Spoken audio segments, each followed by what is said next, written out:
أنهم إذ ظلموا أنفسهم جاءوك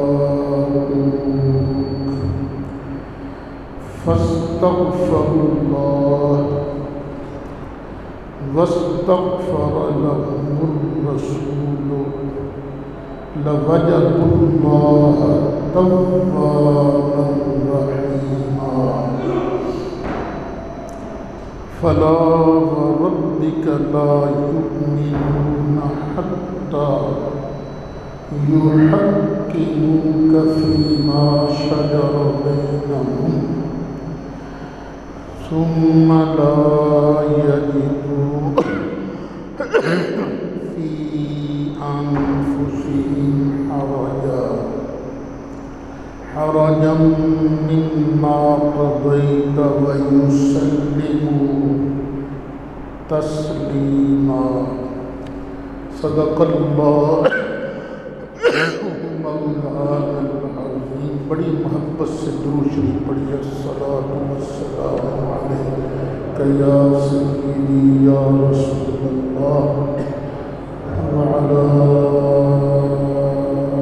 آلک واصحابک یا شفیع المذنبین۔ قرآن مجید فرقان حمید کی مسلسل تفسیر بیان ہوتی رہی ہے۔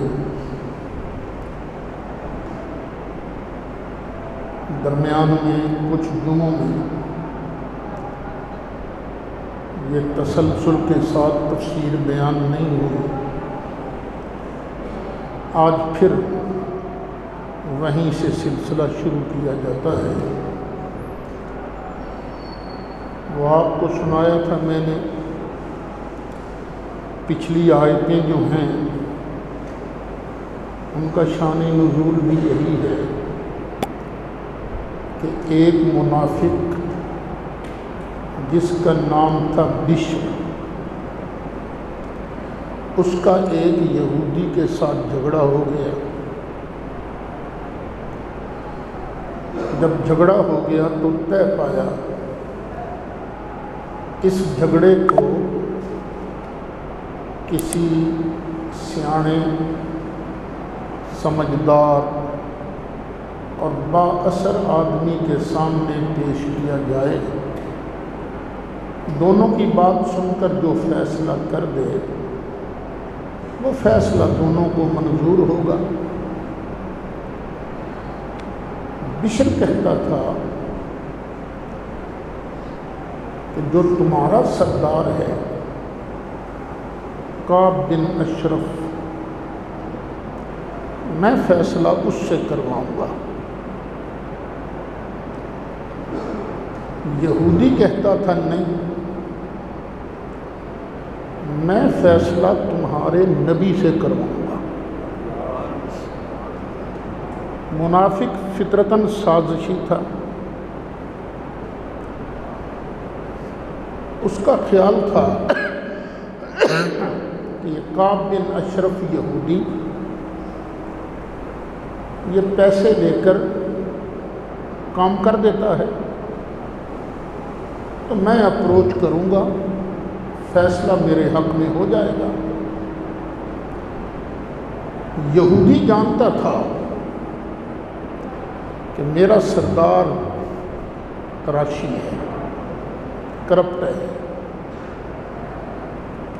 اور جو مسلمانوں کا نبی ہے وہ بڑا دیانتدار ہے۔ فیصلہ کرتے وقت وہ گروپ نہیں دیکھتا،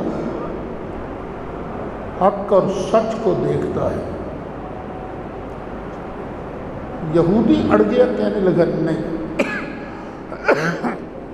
میں نے فیصلہ ان سے کرانا ہے جو دیانت اور صداقت کا بادشاہ ہے۔ منافق بھی مجبور ہو گئے، دونوں سرکار کے پاس آئے۔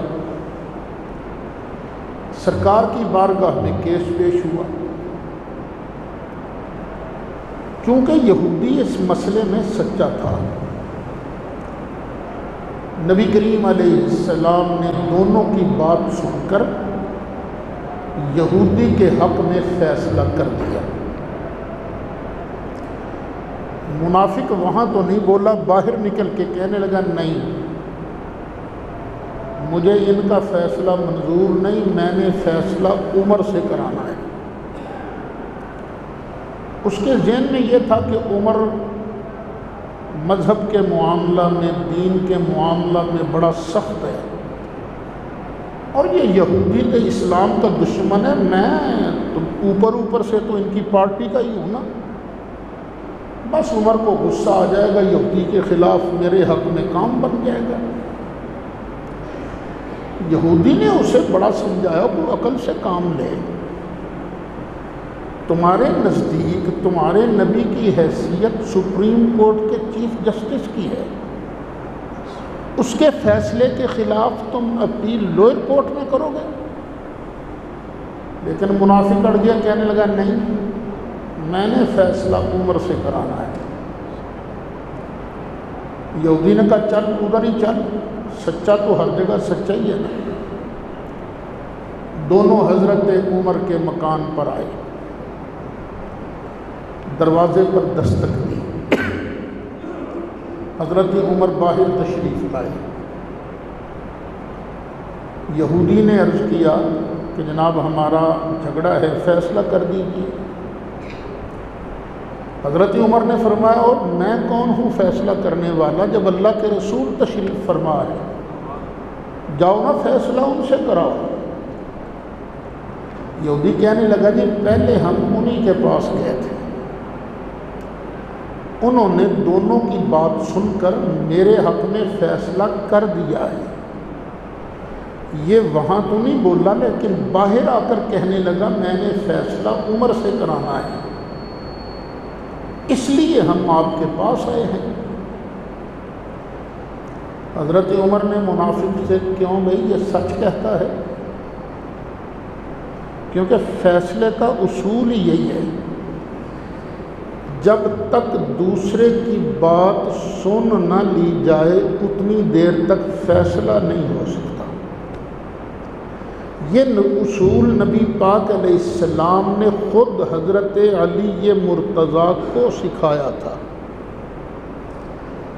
حضرت علی کو جب یمن کا قاضی بنا کر بھیجا تو نصیحت کی تھی، علی جب تک دوسرے کی بات سن نہ لینا کبھی فیصلہ نہ کرنا۔ اور یہاں ہوتا کیا ہے، ہمارے ہاں یک طرفہ بات سنی دڑ فیصلہ کر دیا۔ اچھی طرح سمجھ لو، سنی سنائی بات آگے کرنا بہت بڑا گناہ ہے۔ ہم شروع ہو جاتے ہیں وہ سنیوں گل ہے، پھر اگر کوئی ثبوت مانگے تو کہا نہیں میں تو سنی سی میں کرتی۔ میرے بیٹے یاد رکھنا، نبی کریم علیہ السلام نے فرمایا کفا بالمرء کذبا ان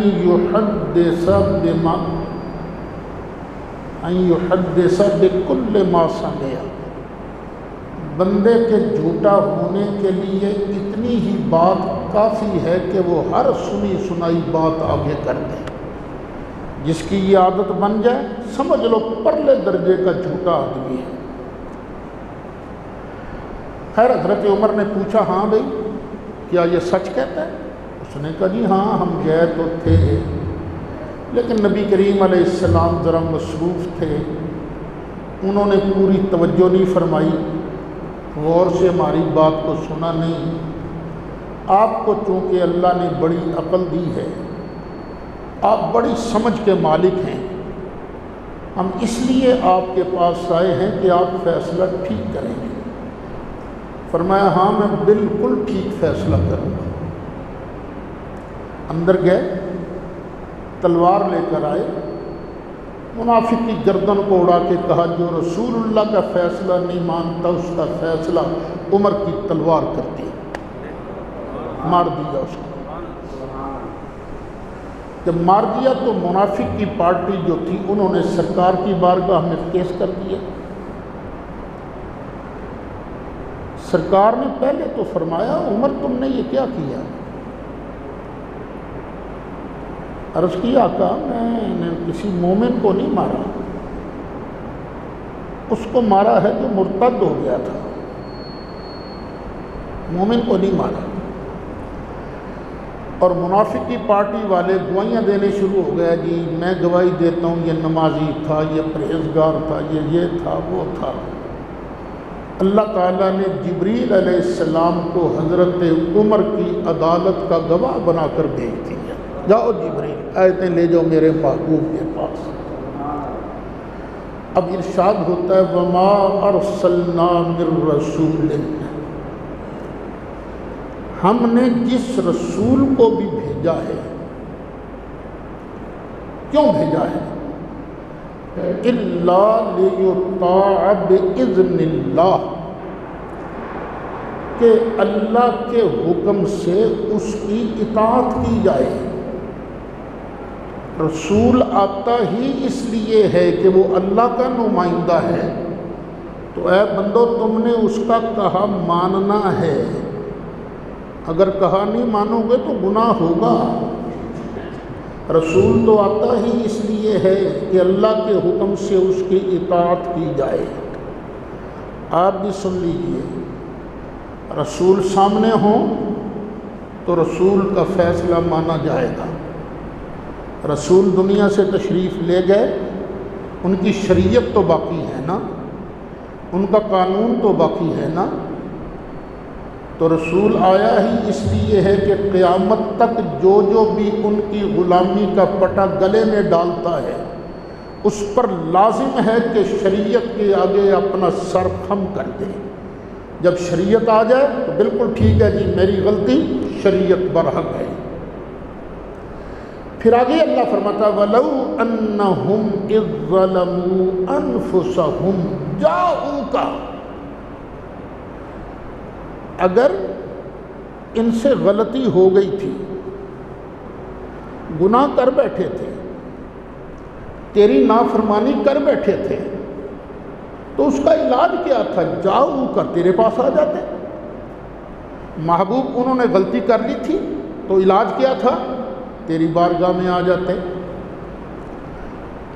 پھر تجھ سے اپنا قصور بیان کرتے، غلطی بیان کرتے، فاستغفر اللہ، اور پھر یہ اللہ سے معافی مانگتے، یا اللہ معاف کر دے ہم سے غلطی ہو گئی۔ پھر واستغفر لهم الرسول، رسول بھی ان کے لیے بخشش طلب کرتا، گناہ ہو جاتا ان سے تو کیا کرتے؟ محبوبہ تیری بارگاہ میں آ جاتے، یہاں آ کر اللہ سے معافی مانگتے۔ کہاں آن کر اللہ سے معافی مانگتے؟ تیرے پاس آ کے، اور پھر تو اگر سفارش کر دیتا لَوَجَدُ اللَّهَ تَوَّابًا رَحِيمًا، تو پھر یہ اللہ کو پا لیتے اس حال میں کہ اللہ توبہ قبول فرما لینے والا ہے، رحم فرمانے والا ہے۔ یہ آیتیں ایک خاص موقع پر نازل ہوئیں، لیکن قرآن کا یہ اسلوب ہے کہ کئی آیتیں کسی خاص موقع پر نازل ہوتی ہیں، لیکن حکم ان کا عام ہے۔ اب یہ نہیں کہ یہ حکم صرف بشر اور اس کی پارٹی کے لیے تھا، نہیں، جس کے لیے رسول مطاع بن کے آئے ہیں اس کے لیے یہی حکم ہے۔ اب میرے لیے بھی نبی کریم علیہ السلام مطاع ہے، میں نے بھی ان کی اطاعت کرنی ہے، آپ نے بھی انہی کی اطاعت کرنی ہے۔ جہاں جہاں کلمہ پڑھنے والا موجود ہے یا موجود رہے گا، ہمارے بعد بھی سب نبی پاک کے غلام ہیں، سب پر نبی کریم علیہ السلام کی اطاعت فرض ہے، اس لیے یہ حکم سب کے لیے ہے، سب کے لیے۔ کیونکہ کئی لوگ یہاں بولی بولتے ہیں، کہتے ہیں کہ نہیں یہ حکم تو صرف اس وقت کے لیے تھا، اگر حکم اس وقت کے لیے تھا تو پھر اطاعت بھی تو اسی وقت کے لیے تھی نا۔ اگر اطاعت آج جاری ہے تو حکم بھی آج کے لوگوں پر ہے۔ اب وہ حکم کیا ہے؟ وَلَوْ أَنَّهُمْ إِذْ ظَلَمُوا أَنفُسَهُمْ جَاءُوا۔ اے پیارے حبیب، جو بھی گناہ کر لے، اپنی جان پر ظلم کر لے، حل یہ ہے کہ تیری بارگاہ میں آ جائے۔ مولا مرتضیٰ ارشاد فرماتے ہیں، نبی کریم علیہ السلام کے وصال مقدس کو 3 دن گزرے۔ ایک بدو پینڈو آدمی نبی پاک علیہ السلام کی قبر انور پر آیا۔ ابھی وفات شریف کا زخم تازہ تھا، قبر انور سے آنکھیں لپٹ گیا، رو رو کے کہنے لگا، یا رسول اللہ، میں نے اللہ کا قرآن پڑھا ہے، مجھے قرآن میں رب کا فرمان یاد ہے، وَلَوْ أَنَّهُمْ إِذْ ظَلَمُوا أَنفُسَهُمْ جَاءُوكَ فَاسْتَغْفَرُوا اللَّهَ وَاسْتَغْفَرَ لَهُمُ الرَّسُولُ لَوَجَدُوا اللَّهَ تَوَّابًا رَحِيمًا۔ یا رسول اللہ، میں گناہ کر کے آپ کی بارگاہ میں حاضر ہو گیا ہوں، یا رسول اللہ، میں اللہ سے معافی مانگتا ہوں، میری سفارش کر دیجیے۔ اس نے رونا شروع کر دیا۔ مولا مرتضیٰ ارشاد فرماتے ہیں، اس نے رونا شروع کر دیا۔ وفات شریف کا زخم تازہ تھا، جتنے لوگ مسجد میں موجود تھے سب نے رونا شروع کیا، اتنے درد والے انداز میں رویا۔ تھوڑی دیر کے بعد قبر انور سے آواز آئی، کب وہ پھیرا لگا، اور میری بارگاہ میں آنے والے یا اللہ تعالیٰ نے تیرا گناہ معاف کر دیا ہے۔ مجرم بلائے جاتے ہیں، جاؤ کہے گواہ۔ سرکار کی بارگاہ میں مجرم کا آ جاؤ آ جاؤ، جرم معاف کرانا تو آ جاؤ محبوب کی بارگاہ میں۔ آج دیکھو جاؤ کا یہ گواہ ہے۔ مجرم بلائے آتے ہیں، جاؤ کا ہے گواہ۔ مجرم بلائے آتے ہیں، جاؤ کا ہے گواہ۔ سرکار میں نہ لا ہے، نہ حاجت اگر کی ہے، سرکار میں نہ لا ہے، نہ حاجت اگر کی ہے۔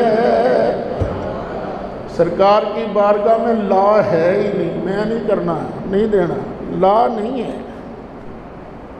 اور وہاں حاجت اگر کی بھی نہیں۔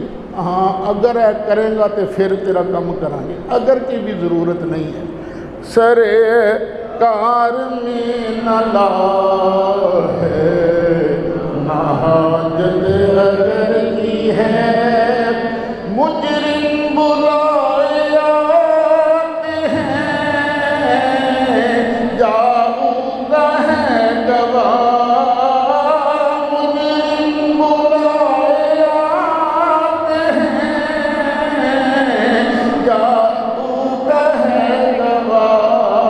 سرکار میں نہ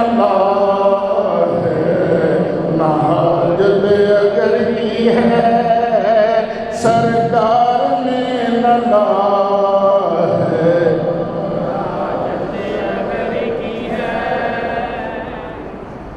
صحابہ تو ایسے ہی کیا کرتے تھے نا، ضرورت پڑتی، مصیبت آتی، سرکار کی بارگاہ میں۔ حضرت عمر کا زمانہ تھا، بارش نہیں ہو رہی تھی، قحط پڑ گیا۔ ایک صحابی جن کا نام ہے بلال، یہ بلال حبشی نہیں، دوسرے ہیں، بلال بن حارث المزنی سرکار کی بارگاہ میں آ گئے، روضہ انور پہ آ گئے۔ کیوں روضہ انور پر آئے؟ اللہ کا آرڈر ہے نا، جاؤ کا آ جائے تیری بارگاہ میں۔ آ کے عرض کیا یا رسول اللہ استسق اللہ لامتک فانہم قد ہلکوا، یا رسول اللہ قوم مر چلی ہے، اللہ سے نہیں تو لے دیجیے۔ عرض کر کے گھر آ گئے، رات سوئے تو خواب میں سرکار کی زیارت نصیب ہو گئی۔ فرمایا تو ہمارے روزے پر آیا تھا؟ جی آقا۔ می مانگا تھا؟ جی آقا۔ فرمایا جا عمر کو میرا سلام کہہ دے اور اسے کہے ذرا نرمی کرے، نرمی کرے۔ عمر کو جا کے میرا سلام کہہ دے، بارش ہو جائے گی۔ آئے مجرم بلائے آتے ہیں، جادو کا ہے گواہ، مجرم بلائے آتے ہیں، جادو کا ہے گواہ، مجرم بلائے آتے ہیں، جادو کا ہے گواہ، سرکار نے نہ کہا ہے نہ حاجت اگر کی ہے۔ حضرت اماں عائشہ صدیقہ کی بارگاہ میں ایک مرتبہ چند لوگ حاضر ہوئے۔ اماں جان می نہیں پڑتا، کچھ کرے۔ فرمایا ایسے کرو، سرکار کی قبر انور کے اوپر جو چھت ہے نا، اس میں وہ جو روشن دان ہے نا، اس کو کھول دو، کھول دو اس کو۔ یہ سنن دارمی شریف کی حدیث ہے، پورا چیپٹر ہے کہ اللہ تعالیٰ نے نبی کریم علیہ السلام کی وفات کے بعد جو ان پر اپنا اکرام ظاہر فرمایا تھا، بعد وفات ہی فرمایا کھول دو، کیونکہ آسمان جب بغیر پردے کے قبر انور کی زیارت کرے گا تو رو پڑے گا، جاؤ کھول دو۔ جب اوپر سے روشن دان کھولا گیا، میرے مالک نے کرم کیا اور بارش برسنے لگی۔ کیوں مجرم بلائے آتے ہیں، جاؤ گا مجرم بلائے آتے ہیں، جاؤ مجرم بلائے آتے ہیں، جاؤ ہے گواہ، سرکار نے نہ لا ہے نہ حاجت اگر کی ہے، سرکار نے نہ لا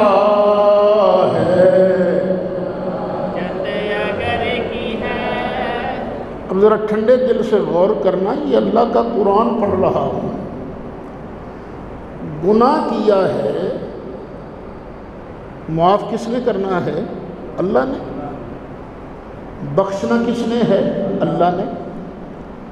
لیکن اللہ نے یہ پابندی کیوں لگائی کہ محبوبہ تیرے پاس آئیں، یہاں آن کر وہ اللہ سے معافی مانگیں، یہاں آن کر؟ قرآن تو یہ کہتا ہے، لیکن اللہ تعالیٰ ہی معاف فرمائے، مدینہ منورہ حاضر ہو جائے نا، سلام عرض کرتے ہیں نا معجہ شریف پر، پھر وہیں اگر کوئی کھڑے ہو کر دعا مانگنے کے لیے ہاتھ کھڑے کرے نا، تو شرطا کندھے سے پکڑ کر اس کا منہ قبلے کی طرف کرتا ہے۔ جو نہیں گئے وہ ذرا سمجھ لیں، جو گئے ہیں وہ تو جانتے ہی ہیں نا۔ وہ یہاں ہے روضہ شریف، معجہ شریف، اور یہ دیوار محراب والی ادھر ہے، ادھر ہے۔ تو ادھر کھڑے ہو کر نا وہ مانگتا ہے نا دعا، تو شرطا منہ پکڑ کے کہتا ہے اللہ ہے نا، اللہ ادھر ہے، ادھر منہ نہ کرو، ادھر منہ کرو۔ تو بتاؤ یہ کیا قرآن کے مطابق ہے وہاں سے منہ پھیرنا؟ قرآن تو کہتا ہے جاؤ کا تیرے پاس آ کے اللہ سے معافی مانگے۔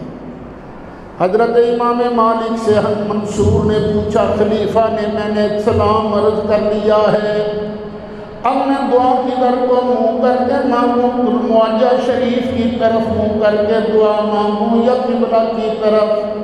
حضرت امام مالک نے فرمایا تو کن سے منہ موڑتا ہے؟ یہ تو وہ ہیں جن کے صدقے ہمارے ابا جان کی توبہ قبول ہوئی تھی، اور ان سے نہ منہ موڑو، نہ بخدا خدا کا یہی ہے در، نہیں اور کوئی مفر مگر جو وہاں پہ ہوں، یہی آتے ہو جو یہاں نہیں تو وہاں نہیں، بلا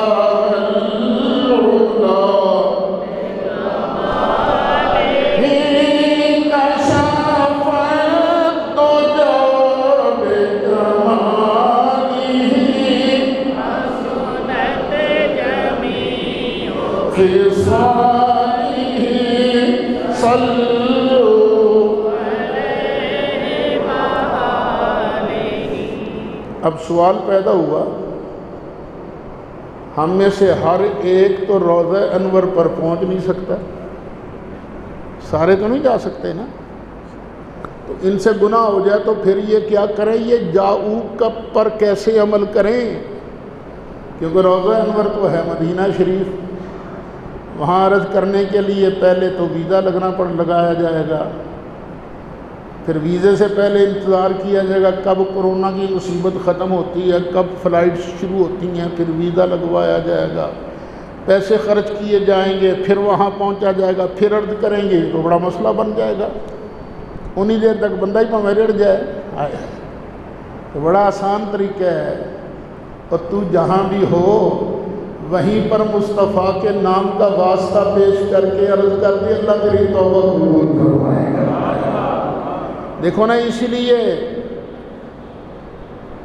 حدیث شریف کے اندر ہے جب تک نبی کریم علیہ السلام پر درود نہ پڑھا جائے، دعا اوپر چڑھتی نہیں۔ اور مانگنا تو اللہ تعالیٰ سے ہے، لیکن یہ درود شریف کیا ہے؟ درمیان میں درود شریف، بس درود شریف یہی ہے، مجرم بلائے آتے ہیں جاؤ ہے گواہ، مجرم بلائے آتے ہیں جاؤ ہے گواہ۔ ویسے اگر سارے ساتھی مل کر پڑھیں تو کیفیت پیدا ہوتی ہے، تو کیفیت جب پیدا ہوتی ہے نا پھر اللہ کا خاص کرم بھی ہوتا ہے۔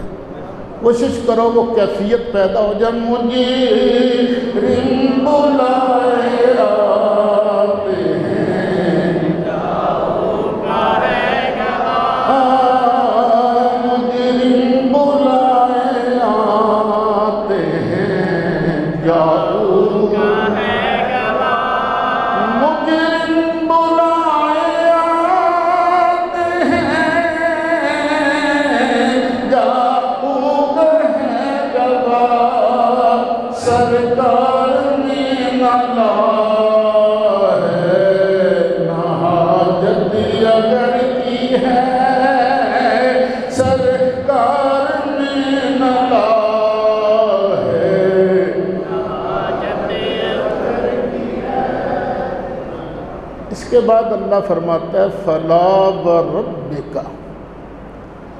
محبوب مجھے قسم ہے تیرے رب کی، قسم ہے تیرے رب کی۔ قسم اپنی بیان کی لیکن ساتھ ذکر سرکار کا بھی کیا۔ یہ سبق ہے ہمارے لیے، اور مانگنا تو اللہ سے ہی ہے لیکن سرکار کو درمیان سے نکالنا نہیں ہے، جو ملے گا سرکار کی برکت سے ہی ملے گا۔ میں یہ پوچھتا رہتا ہوں، میری ملاقات تو ہوتی رہتی ہے نا سب سے ہی، میں پوچھتا رہتا ہوں یار مجھے اتنا بتاؤ، اگر سرکار نہ ہوتے تو ہمیں کیسے پتہ چلتا کہ اللہ ہے؟ ہمیں کس نے بتایا کہ اللہ ہے؟ کس نے بتایا؟ سرکار نے۔ اے رضا یہ فیض ہے احمد پاک کا،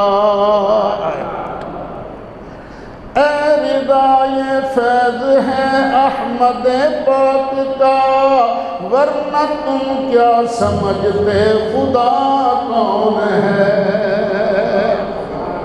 فلا وربک محبوب پیارے مجھے قسم ہے تیرے رب کی، لا یؤمنون اتنی دیر تک بندے مومن نہیں بن سکتے حتی یحکموک فیما شجر بینہم، جتنی دیر تک آپس کے جھگڑوں کے اندر بھی تجھے اپنا حاکم نہ مانے، جب تک تیرا فیصلہ قبول نہیں کریں گے اتنی دیر تک تیرے رب کی قسم میں بے ایمان رہیں گے، ایماندار نہیں بنیں گے۔ تو بشر نے کیونکہ محبوبہ تیرا فیصلہ نہیں ماننا اس لیے وہ مومن نہیں تھا۔ اچھا جج کرتا ہے نا فیصلہ، جس کے حق میں فیصلہ ہو وہ ٹھڈوں بڑا خوش، اور جس کے خلاف فیصلہ ہوتا ہے وہ کیا کہتا ہے؟ ظالمہ مروا دیتا ہی، اور تیرا بیڑا غرق کرتا ہے نا باتیں۔ جس کے خلاف فیصلہ ہو جائے وہ خوش نہیں ہوتا، دل میں بڑی کڑن محسوس کرتا ہے، اور میرا مصطفیٰ کیسا حاکم ہے۔ آئے اللہ فرماتا ہے محبوبہ جس کے خلاف بھی فیصلہ ہو جائے نا،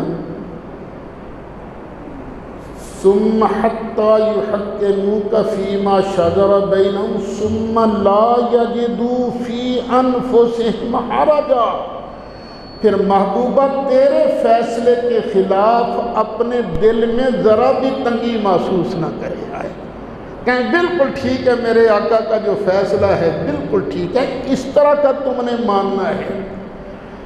آپس کے معاملات و شریعت کے معاملات و طریقت کے معاملات و فلا وربک لا یؤمنون حتی یحکموک فیما شجر بینہم، جب تک اپنے معتقدات، اپنے نظریات، اپنے معمولات کے خلاف اگر نبی کا فیصلہ آ جائے، مومن ہوئی یا جو اپنا عقیدہ بھی چھوڑ دے، اپنا طرز عمل بھی چھوڑ دے، اپنا معمول بھی چھوڑ دے، جو مصطفیٰ پیارے نے فرمایا ہے اس کو دل و جان سے تسلیم کر لے، وَيُسَلِّمُوا تَسْلِيمًا، اس طرح مان لے وے جس طرح مان لینے کا حق ہے، جس کے اندر یہ کیفیت پیدا ہوگی ایماندار کہلانے کا حقدار وہی ہے۔ تو اللہ تعالیٰ مجھے بھی آپ سب کو اپنے آقا لجپال کا ہر فیصلہ دل و جان سے ماننے کی توفیق عطا فرمائے، سنتیں عطا فرمائے۔